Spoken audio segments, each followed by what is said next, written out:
പോരാ, തിന്നാനും യോഗം വേണം.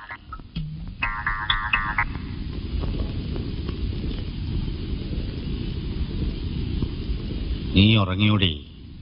അയ്യോ, എല്ലാ ജോലിയും ഒറ്റയ്ക്ക് ചെയ്ത് നിനക്ക് പെട്ടെന്ന് വയസ്സായല്ലോടി. അല്ല, ഞാനൊരു കാര്യം ചോദിക്കട്ടെ. ആവശ്യത്തിലധികം സമ്പാദിച്ചു കൂട്ടിയിട്ടുണ്ടല്ലോ. ഒരു 2 തലമുറയ്ക്ക് തിന്നാനുള്ള നെല്ല് ഏതു നേരത്ത് നോക്കിയാലും നമ്മുടെ പത്തായത്തിലുണ്ട് താനും.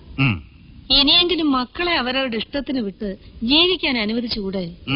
എന്ന് വെച്ചാൽ അവരോരോരുത്തരും അവരവർക്ക് തോന്നുന്ന ഓരോ പെണ്ണിനെയും കെട്ടിക്കൊണ്ടു വന്ന് കാരണവന്മാരും ഞാനും കൂടെ ഉണ്ടാക്കി വെച്ച സൽപ്പേര് ഇല്ലാതാക്കണം. അതല്ലേ നിനക്ക് വേണ്ടത്? ഓ, സൽപ്പേര്. ആ സൽപ്പേരാ എന്റെ 2 കാലിലും നീരായിട്ട് കിടക്കുന്നത്. കണ്ടോ? നിങ്ങൾക്കത് പറഞ്ഞാൽ മനസ്സിലാവില്ല. ഒന്നിൽ എനിക്കൊരു കൈസഹായത്തിന് ഒരാളെത്താ, അല്ലെങ്കിൽ ഒരു ഇത്തിരി സ്നേഹിക്കാൻ ഒരു മരുമോളെത്താ.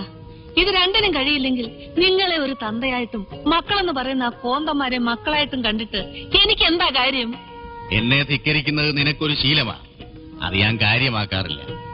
എന്നാ നിന്റെ വാക്കും കേട്ടോണ്ട് മക്കളാരെങ്കിലും കിടന്ന് തുള്ളിയാലേ മക്കളാന്നൊന്നും ഞാൻ നോക്കത്തില്ല. ഇതൊരു തരം മാടമ്പിത്തര. ഇതൊഴിവാക്കുന്നത് ആ വയസ്സുകാലത്ത് ബുദ്ധി. പണ്ടത്തെ കാലത്തെ കൊല്ലത്തിലൊരിക്കൽ ആൾക്കാർക്ക് വയസ്സ് കൂടുന്നത്. ഇപ്പൊ ഒരൊറ്റ ആഴ്ച കൊണ്ടാ ഓരോരുത്തർ കിളവന്മാരാകുന്നത്. ഈ മനുഷ്യന്റെ മനസ്സൊന്നും മാറുന്നില്ലല്ലോ ഭഗവതി.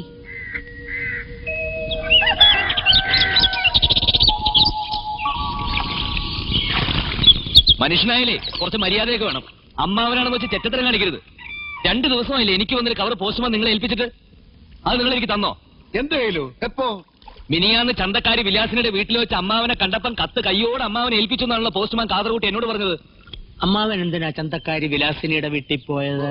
ആ വിലാസിനിക്ക്